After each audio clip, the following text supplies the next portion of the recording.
Hello বন্ধুরা, আজকে আমার মেয়ের প্রথম কলেজ যাওয়ার দিন। তাই জন্য আমি সকালবেলা উঠে তাড়াতাড়ি রান্নাটা সেরে নিচ্ছি। মাছ ভাজা হয়ে গেছে, মাছের আলু ভাজা বসিয়ে দিয়েছি, ডাল সিদ্ধ বসিয়েছি। মেয়ে ডাল সিদ্ধ আর ডিম সিদ্ধ দিয়ে খেয়ে যাবে, তাই তাড়াতাড়ি করে রান্নাটা করছি।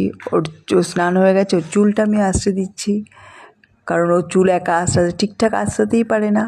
ও ওদিকে ভাতটা খেয়ে নিচ্ছে। তারপরে আমি ওর টিফিনটা গুছিয়ে দিলাম, তালের বড়া। তারপরে ও খেয়ে বেরিয়ে যাবে, এক্ষুনি রেডিও হয়ে গেছে আগে থেকে, আমাকে টাটা করে বেরিয়ে গেল। আমি আবার ব্যালকনি থেকে ওকে দেখছি, ও যাচ্ছে। আমাকেও কাজে যেতে হবে, আমিও তাড়াতাড়ি করে বাকি কাজগুলো সেরে নিলাম। তারপরে আমি আমার জামা কাপড় সব কিছু স্নান হয়ে গেছে, জামা কাপড় মেরে নিলাম। আর আমি পুরো তৈরি হয়ে গেলাম কাজে যাওয়ার জন্য। আমি একটা মার্কেট দিয়ে যাই, সেখানে একটা গণেশের মূর্তি আছে, আমি প্রত্যেক দিন নমস্কার করি এই মূর্তিটা। আমি কাজে তো পৌঁছে গেছি আমার গন্তব্যে। সন্ধ্যাবেলা কাজ থেকে ফেরার পরে আমি আমার নিজে কিছু কাজ ছিল সেগুলো সেরে নিলাম।